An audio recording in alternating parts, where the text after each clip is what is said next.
P V അൻവറിൻ്റെ പ്രചരണം എന്താണ്? ടി വിയൊക്കെ വെച്ച് അങ്ങാടിയിൽ വന്ന് നിലമ്പൂർ അങ്ങാടിയിൽ വന്ന് കാര്യങ്ങൾ വിളിച്ചു പറയുന്നൊക്കെയാണ് പി വി അൻവർ പറഞ്ഞിരിക്കുന്നത്. ടി വിയൊക്കെ ആയിട്ട് ഇന്ന് വരുമോ ആവോ? മാധ്യമങ്ങളെ ഇന്ന് കാണുന്നുണ്ടോ? നമുക്കൊപ്പം അഷ്കർ അലി കരിമ്പയുണ്ട്. Ashkar Ali Karimba, very good morning. ആദ്യ നീക്കം വി പ്രകാശിന്റെ വീട്ടിലേക്ക് പോയതാണ്. ആ നീക്കം ഗംഭീരമായിരുന്നെങ്കിലും പക്ഷേ വി പ്രകാശിന്റെ ഭാര്യ വന്ന കാര്യങ്ങൾ നിഷേധിച്ചു. കോൺഗ്രസ്സുകാരായി തന്നെ തുടരുമെന്ന് പറഞ്ഞതോടുകൂടി ആദ്യ നീക്കത്തിൽ വലിയ ഫലം കണ്ടില്ല. പക്ഷേ പി വി അൻവർ നിരന്തരം പരിശ്രമിക്കുന്ന ഒരു ഹാർഡ് വർക്കിംഗ് പൊളിറ്റീഷ്യനാണ്. അപ്പോൾ ഇന്നും മണ്ഡലത്തിൽ സർപ്രൈസുകളുമായിട്ടാണോ പി വി അൻവറിന്റെ പ്രചരണം തുടരുക? ഇതെങ്ങനെയാണ് പ്രചരണത്തിന്റെ ഒരു പാത നിശ്ചയിച്ചിരിക്കുന്നത്? പി വി അൻവർ എവിടെ നിന്ന് തുടങ്ങുന്നു, എങ്ങോട്ട് പോകുന്നു? കാര്യമായ സ്പർശനങ്ങളുണ്ടോ? എന്തെങ്കിലും നാടകീയമായ സംഭവവികാസങ്ങൾ പ്രതീക്ഷിക്കാമോ പി വി അൻവറിന്റെ ക്യാമ്പിൽ നിന്നും? Good morning Ashkar. Arun, very good morning. മറ്റു സ്ഥാനാർത്ഥികളെ പോലെ മുൻകൂട്ടി ആസൂത്രണം ചെയ്തുള്ള കൂടിക്കാഴ്ചകളോ വോട്ട് തേടലുകളോ അല്ല പി വി അൻവറിന്റെ ക്യാമ്പിൽ നടക്കുന്നത് എന്നാണ് നിലവിലെ പ്രധാനപ്പെട്ട കാര്യം.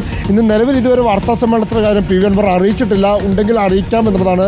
മാത്രമല്ല ഇന്ന് പകൽ ചില സ്വകാര്യ കൂടിക്കാഴ്ചകളുണ്ട്. അതുകൊണ്ട് പരസ്യപ്രചാരണം ആ രീതിയിൽ ഉണ്ടാകുന്നില്ല എന്നുള്ള കാര്യം പി വി അൻവർ അറിയിച്ചിട്ടുണ്ട്. പക്ഷേ ഏത് നിമിഷവും മാറി മറിയാവുന്ന ഒരു പ്രചാരണ പ്ലാൻ ഉണ്ടെങ്കിൽ അത് പി വി അൻവറിൻ്റെതായിരിക്കും. പക്ഷേ രാവിലെ പറയുന്നതായിരിക്കില്ല. ഈ പ്രചാരണ തന്ത്രമായില്ലെങ്കിൽ വോട്ട് തരുന്ന ഭാഗമായി ആരുമായുള്ള കൂടിക്കാഴ്ച എന്നൊക്കെ ഉച്ചയ്ക്ക് ശേഷം തീരുമാനിക്കുന്നത്. അങ്ങനെ വ്യത്യസ്തമായ രീതിയിലാണ് തൃണമൂൽ കോൺഗ്രസിന്റെ നിലവിലെ പ്രചാരണം എന്ന് പറയുന്നത്. കാരണം ഇന്നലെ നാമനിർദ്ദേശ പത്രിക നൽകി ഉടൻ തന്നെ വി പ്രകാശിന്റെ വീട്ടിലേക്ക് പോകുമെന്ന് പറഞ്ഞത് പി വി അൻവർ പിന്നീട് വൈകുന്നേരം അദ്ദേഹത്തിന്റെ കുടുംബാംഗങ്ങളൊക്കെ എത്തുന്നവരെ കാത്തിരിക്കുകയും വൈകുന്നേരം 5:30യോടെയാണ് പിന്നീട് വി പ്രകാശിന്റെ വീട്ടിലേക്ക് എത്തുന്നതും വോട്ടെടുപ്പ് നടത്തുന്നത്. ഏകദേശം അരമണിക്കൂറിലധികം സമയം വി പ്രകാശിന്റെ വീട്ടിൽ പി വി അൻവർ അവിടെ ചെലവഴിക്കുകയും ചെയ്തു. സ്വാഭാവികമായും കോൺഗ്രസ് വോട്ടുകളിൽ വിള്ളൽ വീഴ്ത്തുക, പ്രത്യേകിച്ച് വി പ്രകാശുമായി അടുത്ത ബന്ധം പുലർത്തുന്ന വോട്ടുകളെങ്കിലും വിള്ളൽ വീഴ്ത്തുക എന്ന ലക്ഷ്യമിട്ടായിരുന്നു പി വി അൻവറിന്റെ വി പ്രകാശിന്റെ സന്ദർശനം, വീട്ടിലേക്കുള്ള സന്ദർശനം. പക്ഷേ അത് കഴിഞ്ഞ് അരുൺ സൂചിപ്പിച്ചതുപോലെ തന്നെ വി പ്രകാശിന്റെ ഭാര്യ സ്മിത പ്രകാശ് രംഗത്ത് തങ്ങളെന്നും മരിക്കുന്നത് വരെയും കോൺഗ്രസ് ആയിരിക്കുമെന്ന് പ്രഖ്യാപിക്കുകയും ചെയ്തു. അതുകൊണ്ട് അങ്ങനെ പ്രഖ്യാപിക്കുമ്പോൾ പോലും പി വി അൻവർ പറയുന്നത് അവരുടെ മനസ്സ് തൻ്റെ കൂടെ തന്നെയാണ് എന്നുള്ളൊരു അവകാശവാദം പി വി അൻവർ ഈ ഘട്ടത്തിൽ ഉന്നയിക്കുന്നുണ്ട്.